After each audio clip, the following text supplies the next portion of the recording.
All right, we are live. Hello, welcome everyone. Happy Saturday evening. Good to see everybody here. I see you guys are already chatting in the chat, so welcome everybody. Feel free to let me know where you're joining in from. I see Susan's here today. Aviano, great to see you again. Erica's here in the house. Mackenzie, Ashley, good to see everybody.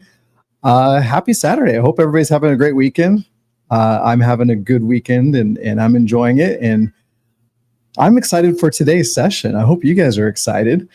With my special guest I have today, I'll bring him on here in just a moment, but we're going to pick his brain and learn all kinds of great things. So I hope you guys are ready and prepared. And as usual, we are going to solve all the world's problems. So buckle up. We are going to get into it. But yeah, feel free as we're talking, you guys, if you want to just put in the chat, any questions that you have about things that we're talking about or even things we're not talking about, feel free to ask in the chat and we will try to address as many of those questions out there as possible in the time that we have as we're solving world's problems. So without any further ado, put your hands together for my special guest here today. Let me welcome him. I see him out there. There he is. Hi, Jabari. How are you doing? Hi, Jeremy. Hi, guys. How are you? Hope everyone's having a great weekend as well. Yeah, it's good to see you. Thank you for joining us. Thank you. I don't know. When was the last time we saw each other? It's probably been a little over a year, right? Yeah, I think about a year ago or so, probably when I first got to Aperture. So like maybe a year and a half, 18 months, we'll say, just to be on the safe side. I would think that sounds about right. Yeah. So you've been doing a lot of things, obviously, since the last time we spoke, the last year and a half. But before we get into all of that, if you don't mind introducing yourself to all those people that are viewing today that don't know who you are, if you don't mind introducing yourself and let us know maybe a little bit of your background. Sure. Happy to do so. Hi, guys. My name is Jabari Barnett. I am an agent over at Aperture Talent. Aperture is a full-service bi-coastal agency with offices in Los Angeles and New York. We are under the Wilhelmina Models umbrella. So they're a parent company. And Wilhelmina Models has offices in New York, LA, Miami, and London. But I'm primarily in our Los Angeles office, and I represent adult actors who do TV and film. I probably will start looking for some under 18 actors just because we've seen a bit of a shift in the industry wanting to hire some under 18, which I never thought I would see that day come just because of some of the parameters that puts on set with working with minors. But nonetheless, it's an ever-changing industry, and we all have to adapt with all the changes that are coming our way. As Jeremy and I just mentioned, I've been there for about a year and a half. My past experiences have been at agencies similar in size like this, or also larger as well. I've always worked at agencies that are very hands-on and use a manager type approach with their clients, which means, we help the clients with everything. We have continuous conversations with clients. We think communication is very important. It's always strange to me when people say, I'm scared to call my agent. It's a really strange thing to hear because they feel like you should be very comfortable with calling your reps. But we're very hands-on. We help with everything from headshots to resumes to haircuts to classes that you should take. So we are very much we are very much a hands-on type of agency. Have a smaller roster from comparatively to where I used to work by design. And I think this just gives me a lot more time and bandwidth to get that individualized attention to each and every client. But yeah, like I said, I mentioned I've been there for about a year and a half. We do have departments for commercials, theater, we have standalone theater, which we consider an equity department, and of course, TV and film as well. Wilhelmina does have a social media department as well, and of course, there's the separate entity of the models, the model agents as well. So that's a bit about me and Aperture. Nice. Well, very good. Well, congratulations on the new position. Obviously, you were not at that position when I talked last, so although you've been there for a while now. But so you obviously you touched on a few points, and I want to get to some of those points. But you're a very hands-on agent, is what you say. So, meaning that obviously there's different agents, and everybody works at their own pace, their own speed, or however they do it in the industry. But you're saying that you're somebody that will take the time to give a little more guidance to your clients than maybe somebody who isn't as hands-on. Absolutely. And I think that depends on obviously the type of representation that the client is looking for, and depending on their level of experience as well. Obviously, if it's a developmental client, who is, just starting out in the industry and hasn't really had past experiences of, what to ask for and what to look for. We really want to make sure we're paying extra attention to them and, really kind of guiding them and holding their hands through this process of making sure that they feel as comfortable as possible on this new journey for them. But I will tell you, I have experienced clients who still feel the need to have that sort of hands-on agent style. And that's why some of them have been with me for 10 plus years Wow. that I've been doing this. So that's what I mean as far as being hands-on, just making sure that the clients know that I'm easily accessible, especially in their times of needs of work stuff, where they can reach out and I can answer any question that they may have. Right. Well, I love it. So tell me, were you growing up as a kid deciding that you wanted to be an agent? Was this your ultimate job? Was this your dream job? What's your backstory into actually landing a job at an agency? I actually grew up in the entertainment industry. I grew up as a dancer. I was a trained dancer my whole life. And then I went into the competitive dance world, which was from the age of like 7 till 18, of course, and then in college as well. But I always knew that I wanted to work in entertainment, and also always knew I wanted to live in Southern California for some strange reason. I always had an affinity for Southern California, coming out here, a few times being younger, just always gravitated towards this city. But I always knew I wanted to work in entertainment in some capacity. I just didn't know what capacity and how. In college, you obviously try out a few different majors or different occupations, as they call it. And I actually was going to go to law school, there was an agent that actually came out to speak at our pre-law fraternity and mentioned that you don't have to be an attorney to be a talent agent. And I was like, wow, okay, that might actually save me a lot of an additional stressful 3 years of unnecessary work. So once I kind of did a bit more background of these sort of jobs that I think I would feel great doing in the entertainment industry, that's when I landed on representation. Also, as I mentioned, growing up as an artist and growing up in the entertainment industry, a lot of my friends are still artists, and they would come to me all the time saying, I just don't feel like I ever have the proper representation. And this is when they've transitioned into the professional world as well. So they were like, I just don't feel like I have reps who understand me. And I think, being able to, be an artist yourself and being able to, kind of give them, I guess, tap into their mindset and give them advice of what I would do in that situation, and to make sure that they feel like they have some sort of creative outlet and creative fulfillment, is what ultimately led me to the world of representation. I tried out a bunch of other things while I first got out here. It was like a PA on reality TV shows, and like, some casting stuff as well. And, did the whole gambit of entertainment when I got out here. And I think the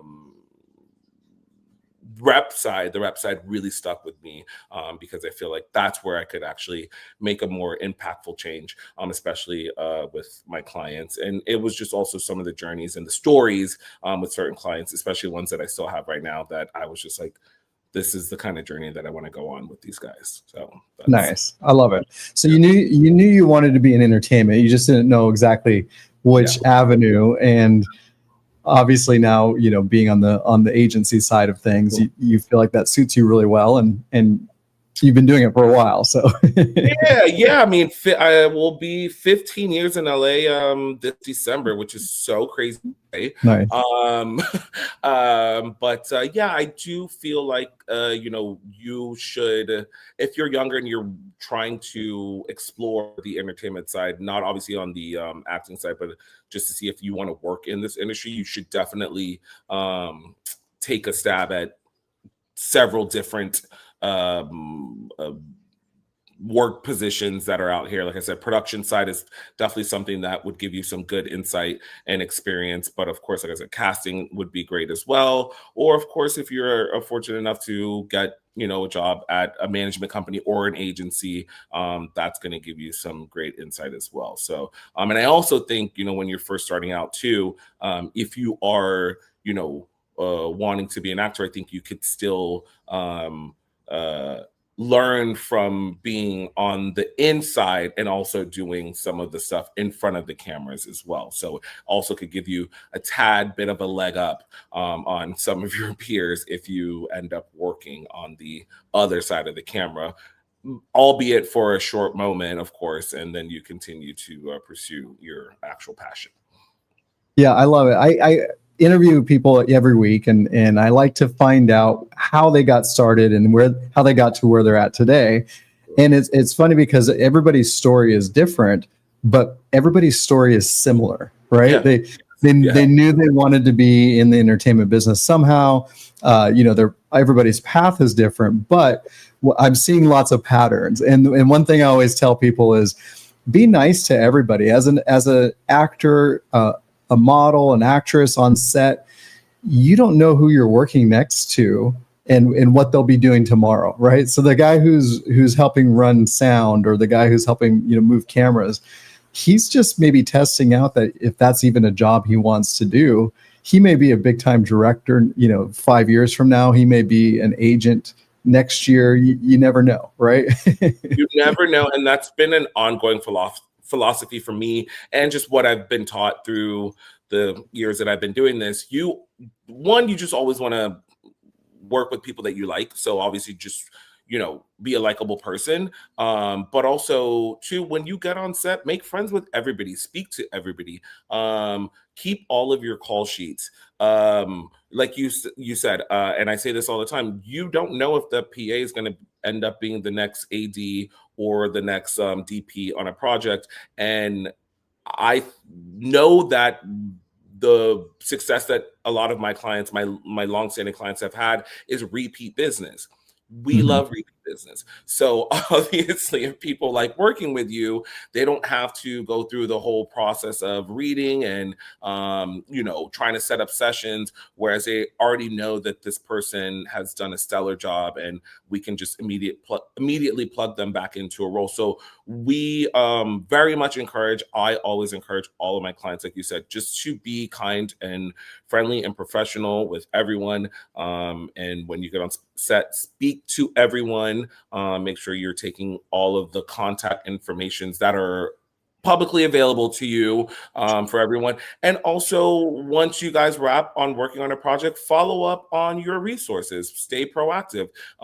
Do reach outs. Do, like, hey, I'm in the city. We worked on this project together. do you want to get a coffee? I'm around, like, what are you working on currently?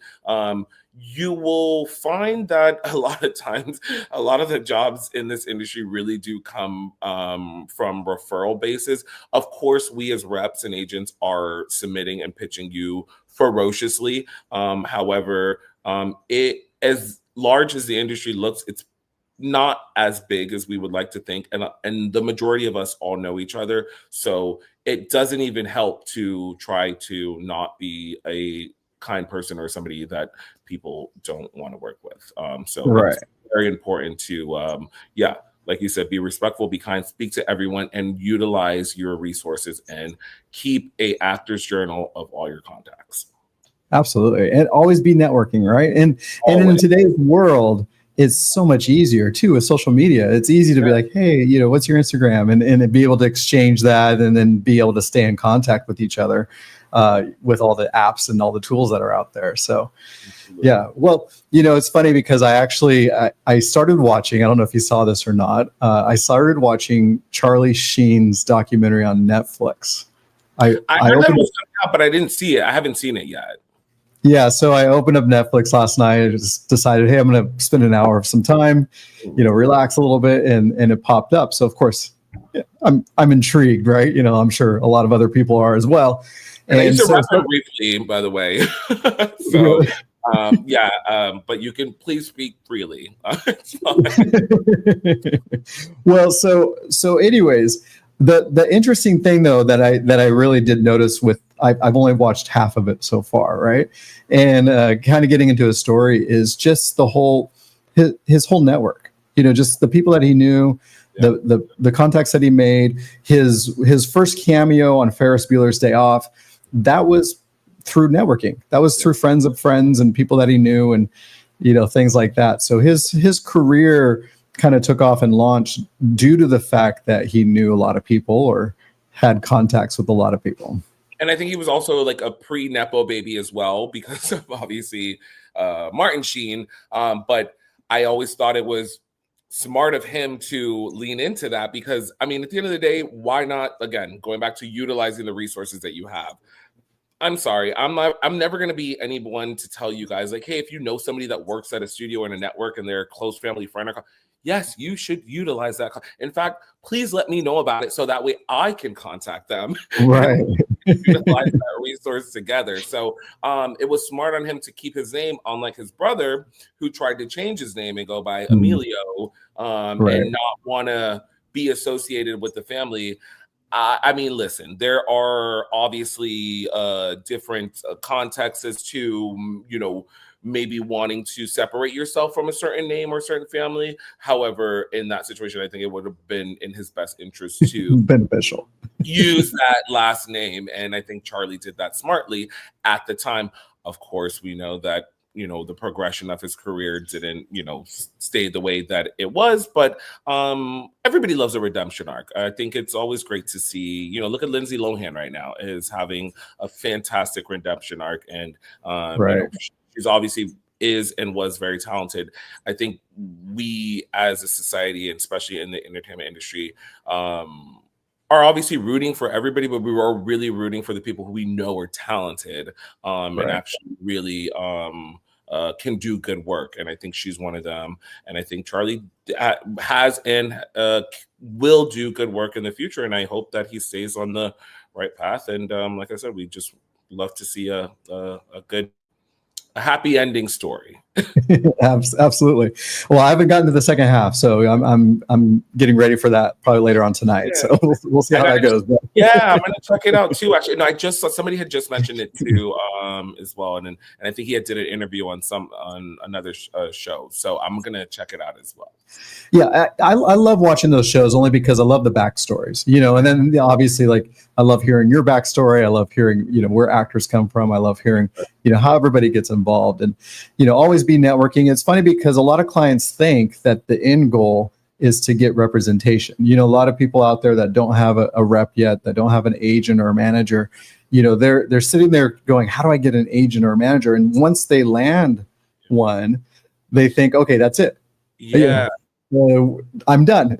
But the work begins when you land an agent or manager, right? I love that you brought that up, and this is such a great topic because I do.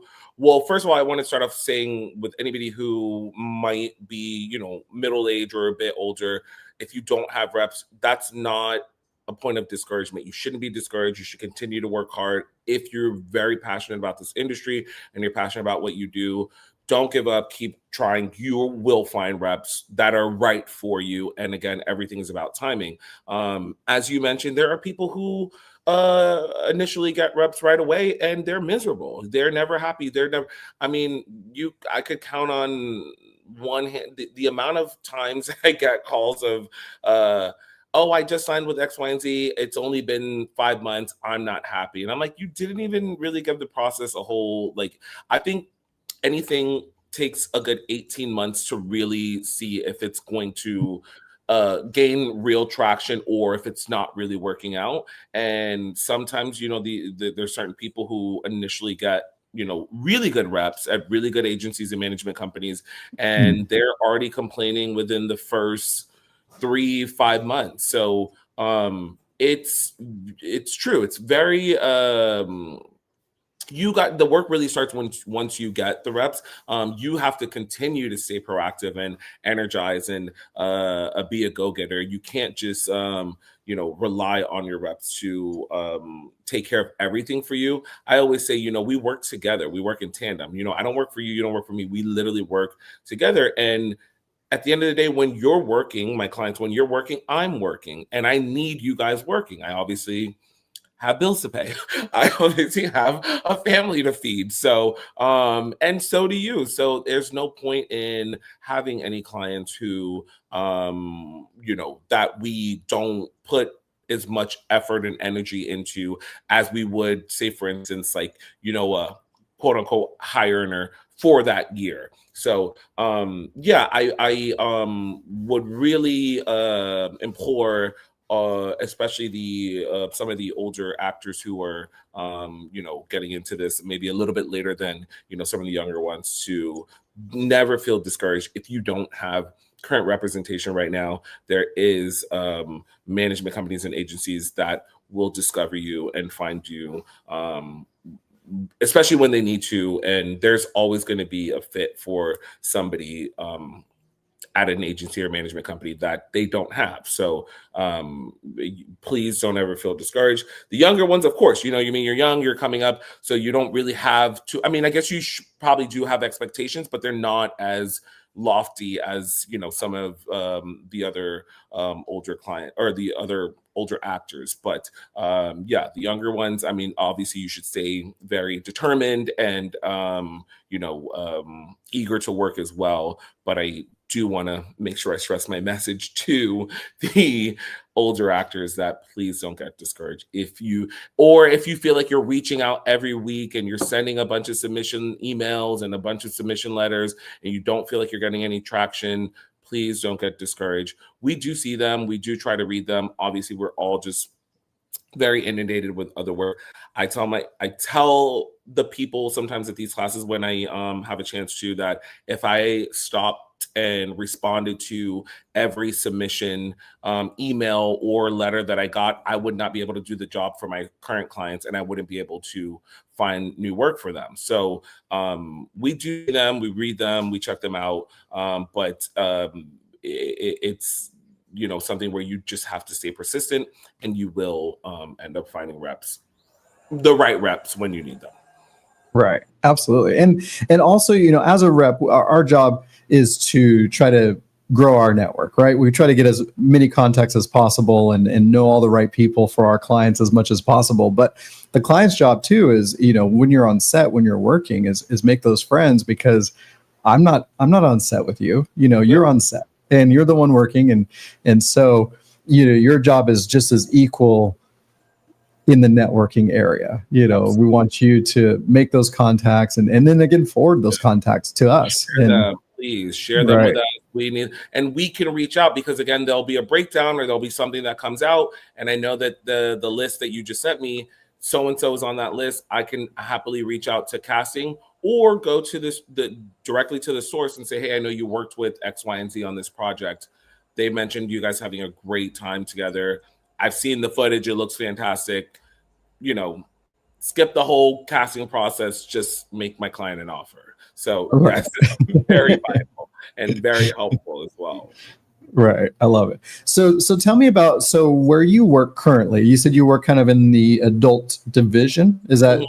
Yes. And explain to those out there watching, what does that exactly mean? Is adult like 18 plus, or what does that look like for you?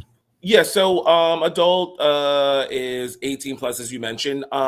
There will be breakdowns that are released where they are, they're like 15 to play, 18 to play younger, and then it'll, say like, the age range was what they're looking for is for 15. So yeah, I mean, I've only really ever worked in the 18 and over space. I have worked at agencies where they've had youth department, and we've shared clients with our youth department as well. We don't have a youth department here at Aperture right now. However, like I said, there have been projects that have been coming out recently. Buffy, the reboot of Buffy, the new Buffy is 15. I think she just turned 16 years old, and she's the lead of the show. So the industry is obviously telling us, and there was not only just for her role, but there were other projects and other roles that called for younger. If you're going to cast the lead of the project as under 18, you need to have her colleagues be under 18 as well, Right. just because obviously you can't have any weirdness of anybody 18 if there's any romantic kind of scenes involved, that just would not be right. So yeah, we've found that we might need to expand just a little bit. I need to expand just a little bit more into maybe like the 16, 17 age range, because not only just Buffy, but I've been seeing a couple more projects that are saying we want true 16 or true 17-year-olds, instead of saying 18 to play younger. Right. But I still think that's kind of bizarre. But listen, any work that comes and that they're producing stuff is great. I just know that the budget and the tutors that they have to get and the limited hours that they could work would seem like it'd be a hindrance on production, but what do I know? You know what I mean? Like I said, this industry's changing every day, and maybe they've worked out a system where they can, work kids for at a decent time and make sure that they are properly educated and produce a good show, which is the hope. So for those people out there watching that really don't know kind of, how the industry works a little bit, typically we don't see when they're casting for somebody who's supposed to be 15 or 16, especially as a major starring role, that person's usually over the age of 18 because of all the restrictions involved, because obviously school, has a big role to play in all of this, and school's important and always comes number one prior to any work. And then, of course, chaperones on set and teachers on set and just all the extra entourage needed when you do have people under the age of 18 working on set. And then, like you mentioned, even co-stars now have to be under the age of 18. So typically, up until recently, most high school age lead roles in TV shows or movies or whatnot, usually these are older actors playing younger roles. And so now just recently we're seeing some changes taking place, and so it's interesting. It's this industry is always changing, always evolving, new things are popping up all the time, and it's an interesting time right now. I want to pick your brain since I have you here with me right now, since we're talking about changes in the industry. What is your opinion on how AI might change the landscape a little bit? Yeah, that's a good question. What I think is that they need to get a jump on it. I think it's the genie's already out of the bottle. So there's no putting it back in. So I think that we as an industry just need to see how we can make it as beneficial for all of us as possible. That's one. It is a bit daunting, just because you don't really. It had already been a little bit scary because of the strike, and how that was for SAG members, for union members, how that was supposed to have some protective languages in there, and I just don't think it was strong or binding enough. But I don't even know if they were able to do that, just because nobody knows this new frontier and how fast all of the AI is progressing. I do feel like real actors are always going to be needed.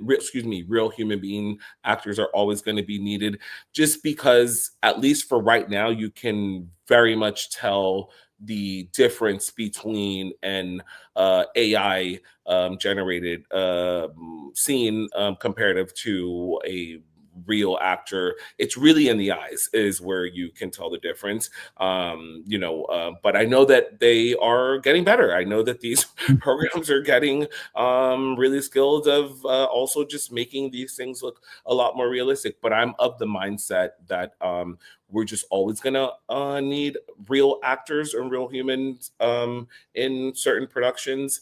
Obviously, stage is one of them. Theater is one of them. You're always gonna need. I mean, unless they get super good with the robots and holograms, then I mean, really, we're just all out of luck. I find that there are obviously some really cool advantages to using AI. However, for acting in particular, I think it's best to just stay with real actors and real humans for now.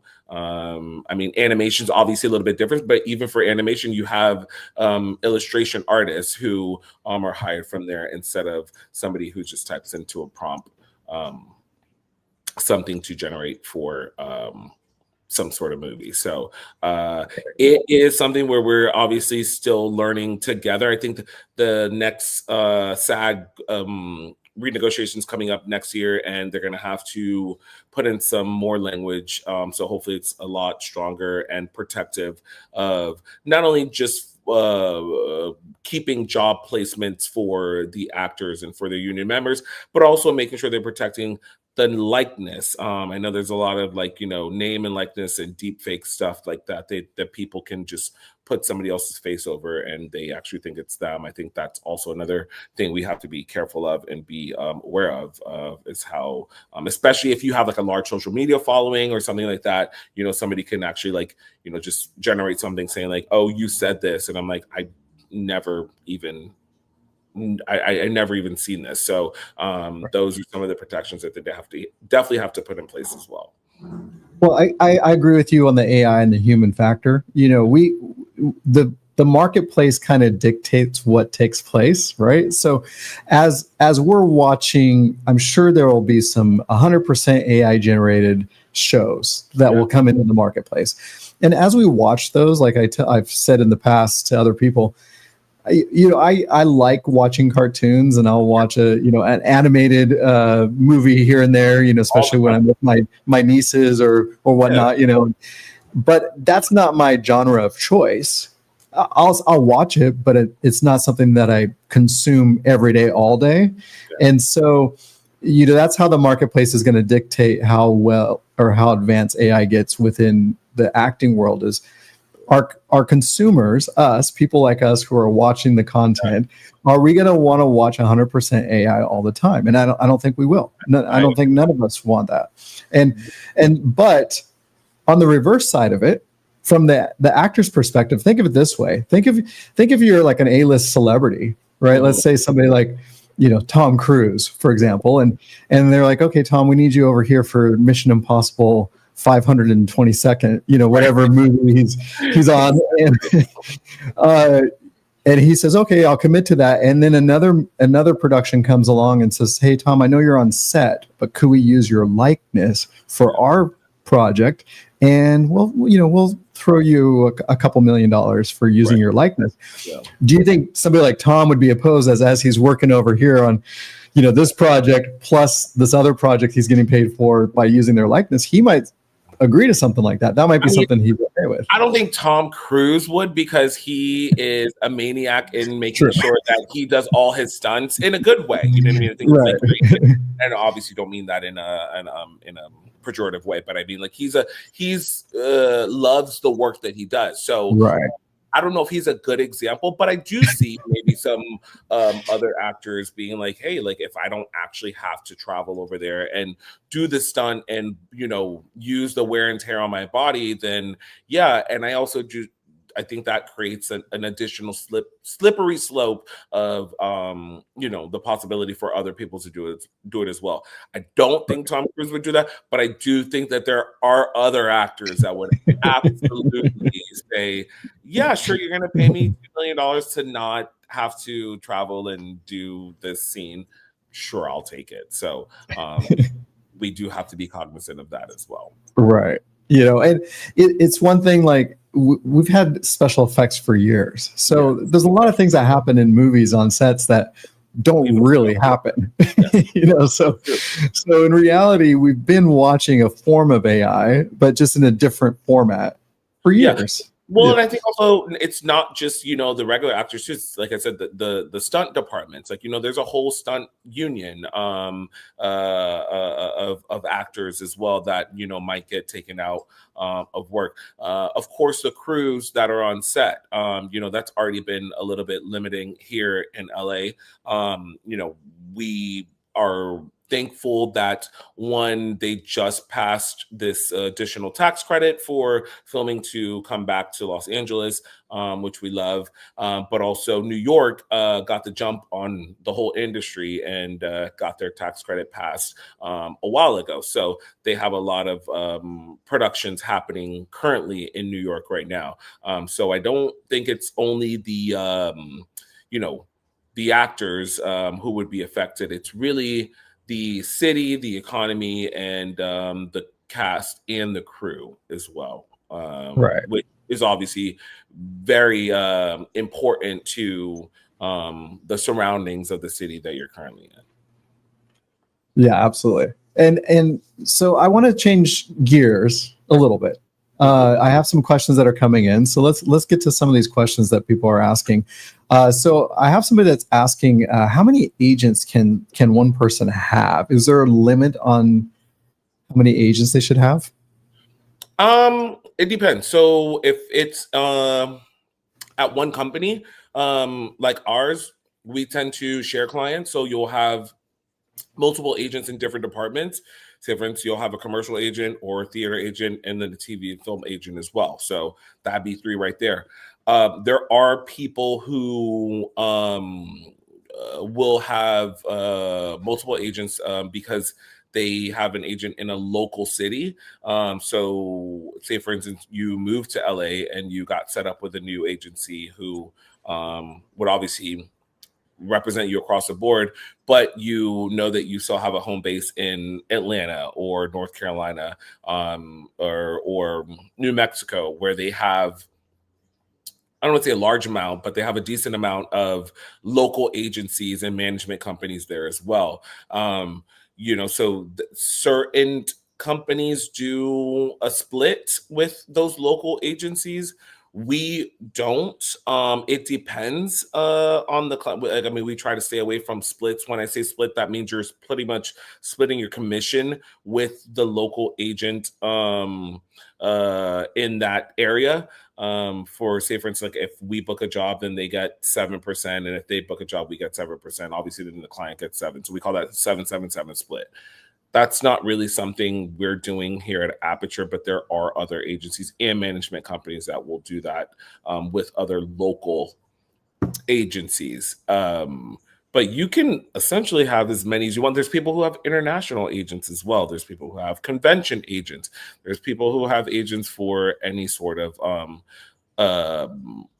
world that they are gaining a decent, like some good employment from and making some good money from, where they want to make sure that they're separating themselves from having to do the back and forth and the negotiations with whoever their buyer is. But you can have as many agents as you want.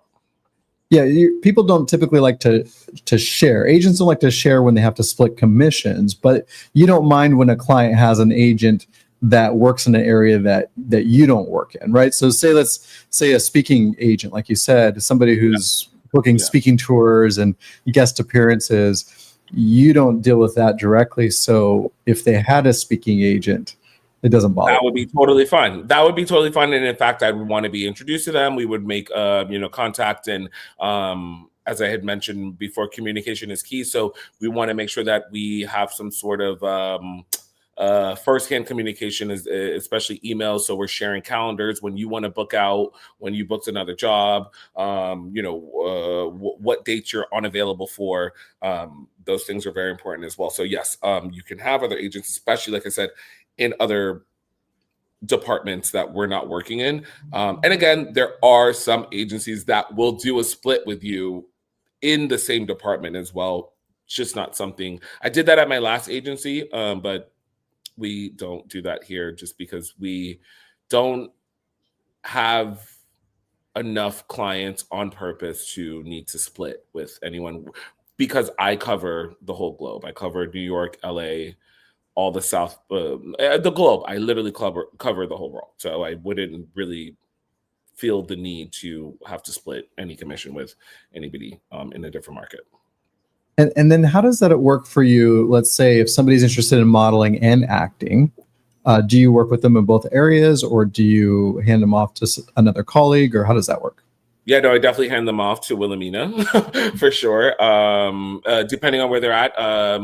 The Wilhelmina models are separate entities as well, as far as like the New York office and the LA office and the Miami office. Depending on where you are, is how you would end up with your agent there. It would be a referral, same way that they refer models to us. And for me, I mainly take on some of the LA models because I know that they're based here. However, if there's somebody that is transitioning or moving to another city, and I feel like they're viable, and like I said, I cover the globe, I'm happy to take a look at their materials and work with them that way. But yes, we that's a good thing about being at this company, is that we tend to funnel talent to each other all the time. So definitely beneficial, especially if somebody's an aspiring actor or model. Absolutely. Or wants to do both. Yeah, you get a wide range of options that are afforded to you. As far as, like I said, the modeling men's side, women's side, different cities, but also for Aperture, which we do all the entertainment for Wilhelmina. It would be TV, film, theater, commercials as well. So, and again, there's a social media department as well. That would be the benefits of working with us at Aperture, is that you get, if you are interested in modeling as well, we can introduce you to them. And like I said, they'll introduce us to their models as well. Now, speaking of modeling, I know we're touching on this briefly. I know that you don't work directly in that area, but would you recommend models to consider taking some acting lessons or some acting classes? Is that something that you encourage? Yeah. Absolutely. I mean, in fact, when we are, like I said, I've only been there for like a year and a half. I had to pretty much change the narrative of letting them know, like, we will help and take on, your clients, but we need to know that they're taking it seriously. This is, for the whole class, I think, 5 years ago, even 3 years ago, if you were just a good looking person, you could get by on just your looks and not need to really be a trained actor. That is not the case anymore. They are extremely strict, rightfully so, of making sure that they want trained actors who they think can carry the role and potentially a season-long show the whole way through. So the training is very important and it's imperative. And not only do we need to see it, and we're being a little bit more strict about like certain training. Obviously, we would recommend classes and certain places to go where we think you can get some better training. But it's not only just us. Casting is also looking into that as well, and they're also being forced by the studios and the networks to check into that as well. So do you ever bring on a new client, like somebody with no experience at all, or are you looking for, what type of experience Yeah, levels are you looking for? we have. I mean, so yes, I'm always open to developmental clients, and I think first and foremost, it's going to go based off of talent. You know what I mean? I think there's a charisma factor, or just star potential that immediately jumps out. That's going to be a benefit, of course.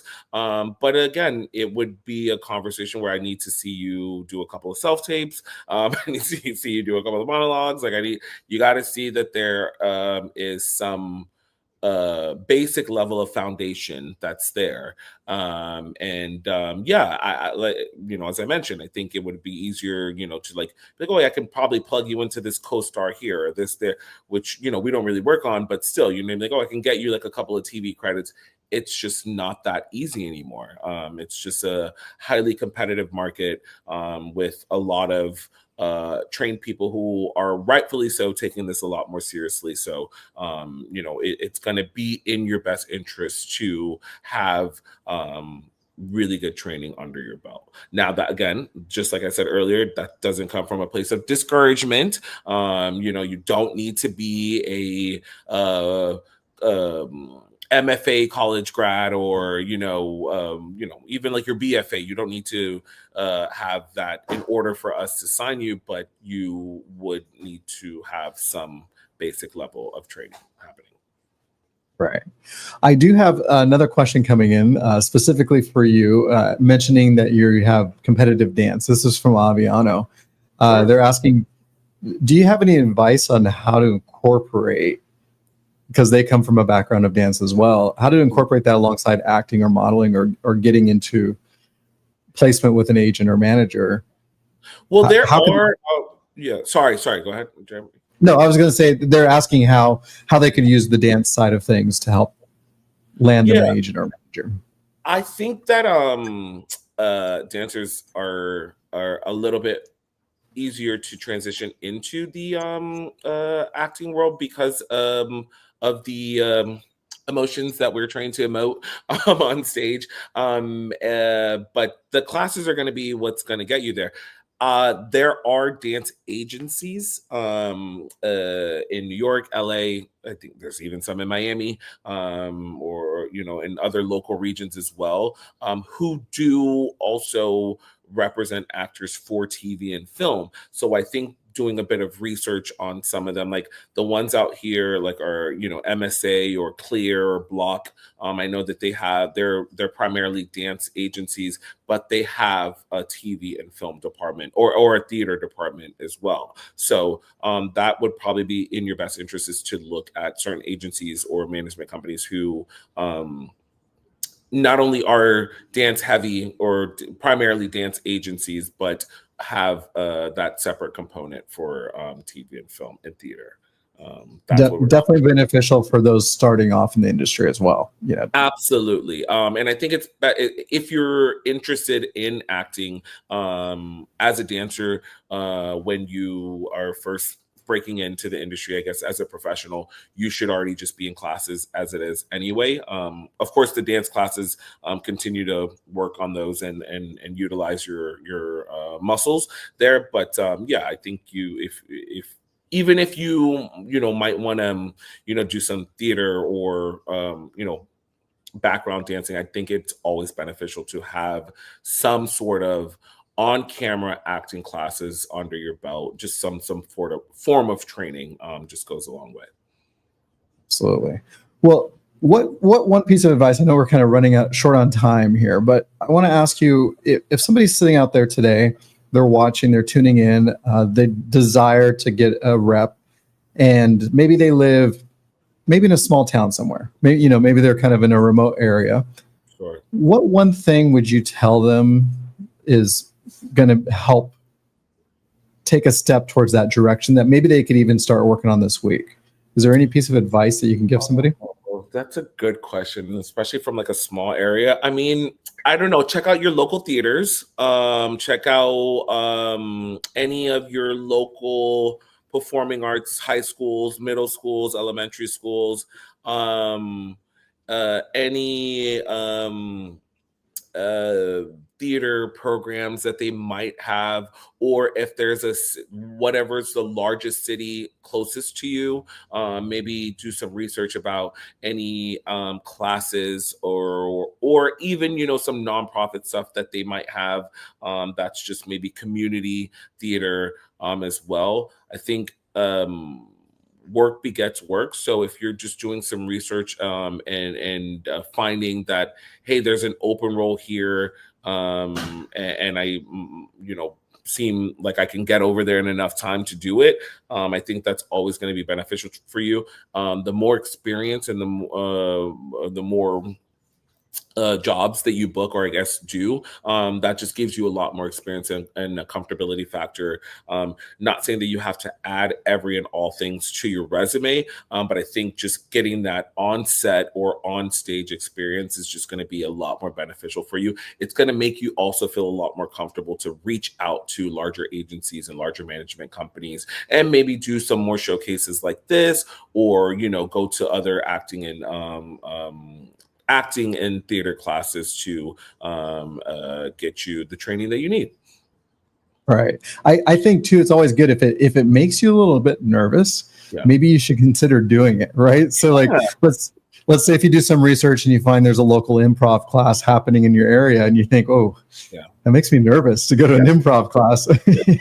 I didn't even mention improv, and that's a really good one too. I think that's very beneficial for developmental clients. If you have an improv group, or just like look at there's a writing group or something in your area, join those. Look those up. There are a lot of small pods of people who are working on writing classes, and like you said, like improv groups, or on stage. Stand-up comedy, I think, is another one that would give you a lot of confidence if you feel like even if you're not like the immediate feel like a comedian, going to just do a set once or twice, I think, is very beneficial for all actors, so that way you can know that fear of being on stage, or maybe you just have no fear and you are fearless, and then you really know that, like, hey, I can do this in my sleep. So I think just experimenting and trying all different facets of the entertainment experience is going to be very beneficial for you, especially if you're coming from a smaller city where you're not exposed to or have the relatively available access to some of these larger productions. Right. And I love how you say work begets work. It's so true, though. And I always tell people, don't ever discount the small jobs, because what you get from it is really up to you. What you gain in your network, you gain in growing your contact list by being on this small project, could lead to extra work or future work. So never, even these classes, you're going to go to a class, you might feel nervous, but guess what? If you go several times, you're going to start making some friends, right? And you're already comfortable by the third time. You know what I mean? You already made your group, and then like you're forming a circle. And I mean, I tend to think that I know sometimes people think the industry can be a little bit cliquey, but I think especially like when you're in different areas, the entertainment people or the actors tend to gravitate towards each other's, and the writers and like whatnot. So, you just like want to help each other out, and you will find some good camaraderie, not only just in like some of the smaller cities, but you find it out here as well. Obviously out here in New York, it's a little bit more competitive. So, certain people might be a little bit more standoffish, but I do think in some of the smaller markets, you really do find a great group of people to help each other out and to give each other advice as well. Right. Somebody's asking, what's the most rewarding aspect of your job? Oh, well, that's always a good question too. I mean, I would say just knowing that we've started on this journey together. Like, like I've mentioned a couple of times, I've had clients that have been with me for about 15 years right now. So just to see their progression. And I think for me, it's been for any of us who have come into this industry in the last 15 years, or excuse me, the last 5 years of the interruptions of COVID or the pandemic. Then there was a strike. And then also, then I had to switch companies as well. So like anybody that's come into this within the last 5 years, and I think that knowing all of the industry interruptions, and then to see certain people, which we hope it's everyone, but seeing certain people get back on that track of where we know that they should be, and booking the right TV shows and the right features that they are right for. That's the most rewarding for me. It's just to start to see a lot of the hard work pay off, especially for my clients who I have been with for a while, who have been doing this for a very long time, and are starting to get the traction that I know that they deserve. It's so rewarding to see, knowing where people come from, and then seeing it succeed for them and start paying off. It's and just knowing too, like when their families probably doubted them, or like like, oh, like, yes, they're supportive, but it's like that kind of like pat on the shoulder supportive. It's not like real. And then like when they actually like are making real progress, and it's like, I'm like, good. I'm like, go tell them, see, I told you so. I'm like, you should go, glow in that moment, and be proud of yourself, because as we've been talking about all night, it's just not an easy process. But again, I don't say that from a point of discouragement. I want to encourage you guys to continue to do this, especially if you are passionate about it. Right. No, I love it. What's a good way for somebody to reach out to you? Let's say, somebody saw you here today and said, wow, he's great. I love his personality. I think he'd be somebody I would love to work with.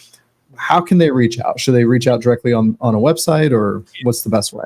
So we do have, I think, a submission process on our website, but I think you guys have my email, Jeremy, if you wanted to share with the class. I don't know about necessarily making it public, because I know we're streaming, but if you wanted to share with the class and the viewers that are here, happy to take submissions that way as well. But I don't think I'm hard to find. If you have IMDb Pro, there's my email addresses on there as well.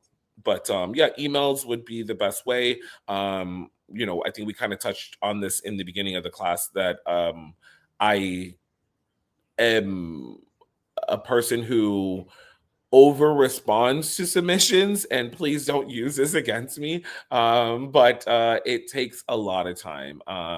And if I was to respond to every submission that I got, I would literally not have time to do the work for my client. So, yes, that's a good way to reach out, is just via email. And I promise I'll try to get back to you in a timely fashion.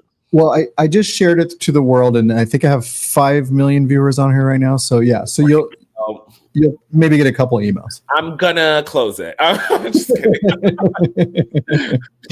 I'm just kidding. I want to do that. That would be the best way as well. And I do think we have a submission portal on our website, but I will tell you, I should know more about this, but like I said, I've only been at the company for a year. And I do know that I've done other showcases where our coordinators have forwarded me emails from people who have reached out. So there's clearly some sort of submission process that's there. Right. So there's a process, but you're not the one that's directly answering those emails daily, is what you're saying. No, they would forward it to me. They would forward it to me. I would respond that way. But I don't think anybody I think they just forward it to the agent that it's directed to, and then you respond that way. But I don't think there's anybody that's like actively saying like, oh, hey, this was received, we'll get it over to X, Y, and Z. Right. Got it. Well, thank you for joining us. I appreciate your time joining us on a weekend. Any big plans this weekend? No. Honestly, I just was in San Diego last night. I went and saw Prince of Egypt down in, like I said, San Diego to Moonlight. And then Thursday I had another event as well. And then tomorrow's the Emmy, so I have some stuff to do for that in the morning. Not going to the actual show, but have some stuff to do for that in the morning. So really just watching some college football. I might go watch the Canelo fight tonight. I don't know. Yeah, that's happening here soon, isn't it? Yeah, happening soon as well. But yeah, so nothing too serious. Just trying to get some week. Well, we appreciate your time. We thank you for joining us on a Saturday evening, a busy weekend for you, but enjoy the rest of your week. And thank you for letting us pick your brain. And I don't think we quite solved all the world's problems tonight, but we made an attempt. A little step closer. Just one step closer is all we can ask for. Exactly. Jeremy. Thank you guys for having me. Thank you for having me, Jeremy. And it's good to see you. Of course. Yeah, it's great seeing you again. And hopefully we'll see you in the near future. Yes, very soon for sure. Have a great weekend. Thank you guys for being so good to see everybody. Although I couldn't really see you, but good night, everyone. Field your questions. Have a good night, Jeremy. Thank you. I'll see everybody on Tuesday. Have a good one. Okay, thanks, Jabari.